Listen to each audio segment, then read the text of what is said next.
Hallelujah, Hallelujah, Hallelujah,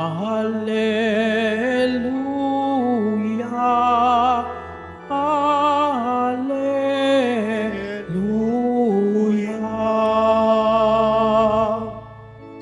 Hihilingin ko sa Ama, Espiritu'y isugo niya upang sumainyo tuwina.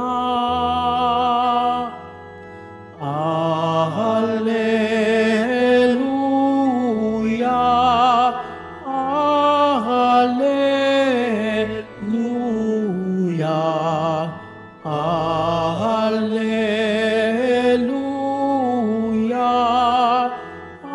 Hallelujah.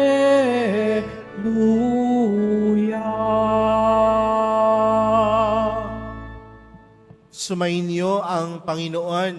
At sumayo rin. Ang mabuting balita ng Panginoon ayon kay San Juan. Papuri sa iyo, Panginoon. Noong panahong iyon, sinabi ng mga alagad kay Jesus, "Ngayon po'y tuwiran na ang inyong pangungusap sa amin at hindi na patalinghaga.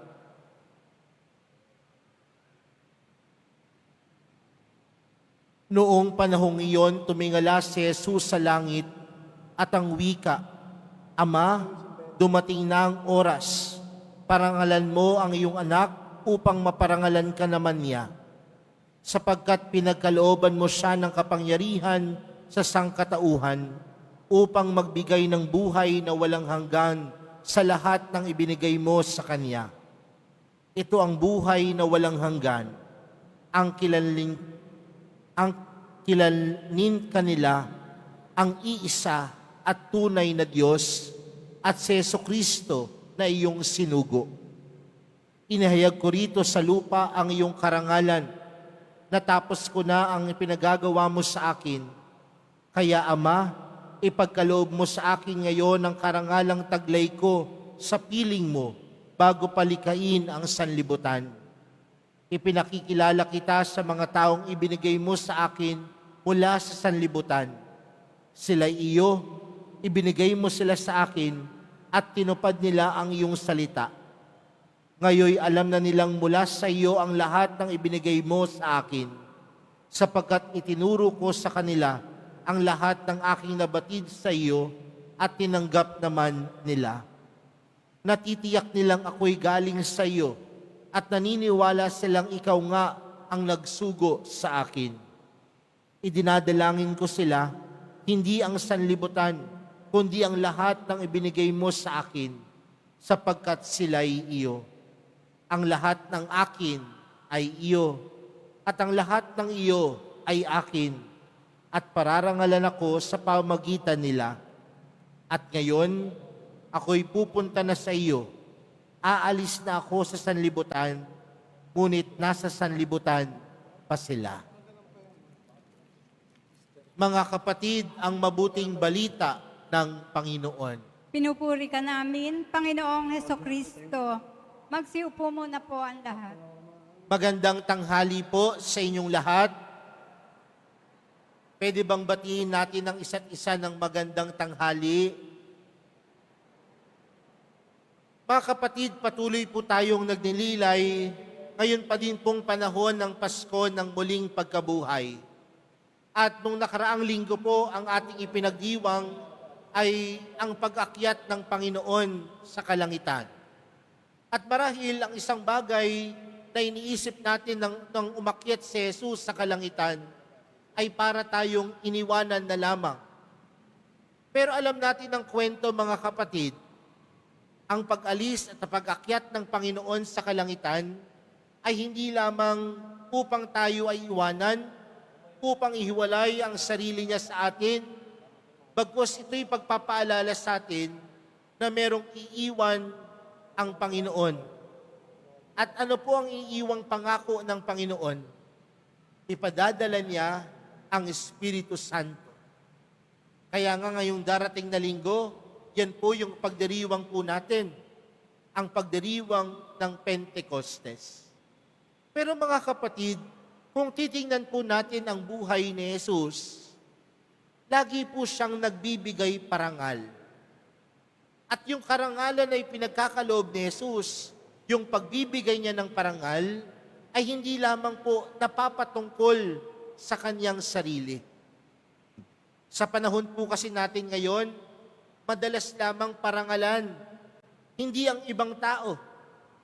Madalas nating parangalan minsan yung ating sarili. May mga tao na ang mabuti lang sa kanilang paningin, yung sarili nila.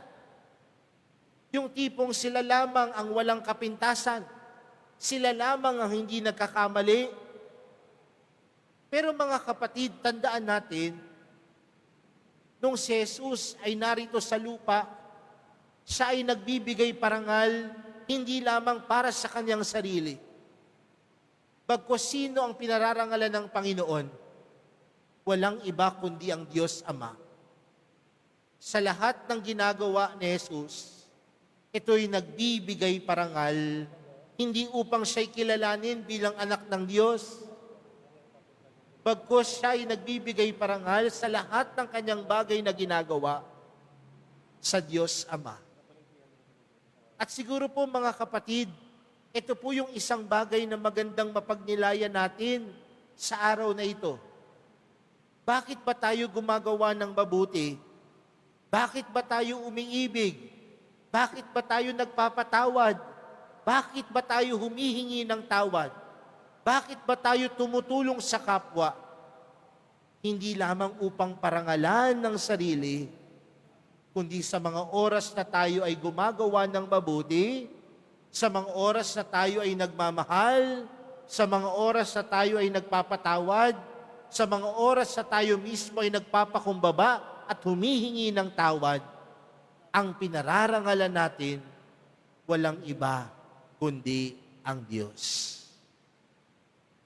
Mga kapatid, nang namuhay si Jesus bilang isang tao, isang bagay po ang hindi niya inalis sa kanyang buhay. At ano po yun? Yung ugnayan niya sa Diyos Ama. At kung siya ay nanatiling kaugnay ng Diyos Ama, nangangahulugan na sa lahat ng kanyang mga bagay na ginagawa, hindi lamang iyon nagpapatungkol sa kanyang sarili. Bagkus sa lahat ng kanyang bagay na ginagawa, ito ay nagbibigay parangal sa Diyos. Kaya magandang tingnan po yan sa kanya-kanya nating buhay, na sana sa lahat ng bagay na ginagawa natin, ito'y laging nagbibigay parangal at papuri sa Diyos. Maliit ng bagay yan, pero kung ito ay puno ng kabutihan, puno ng pagmamahal, naniniwala po ako, nagbibigay parangal yan sa Diyos. Kaya po sa pagpapatuloy po ng ating banal na misa para sa araw na ito, ipanalangin natin na kagaya ni Jesus, kagaya ng mahal na pong Jesus Nazareno, ano man ang gawin natin, maliit man o malaki, dapat ito'y laging nagbibigay parangal at papuri sa Diyos. At magagawa lang natin ang mga bagay na ito kung mananatili ang puso at buhay natin nakaugnay ang Diyos. Kung tayo ay kaugnay ng Diyos, anumang bagay ang gawin natin, maliit o malaki, ito'y magbibigay papuri, parangal sa Diyos Ama.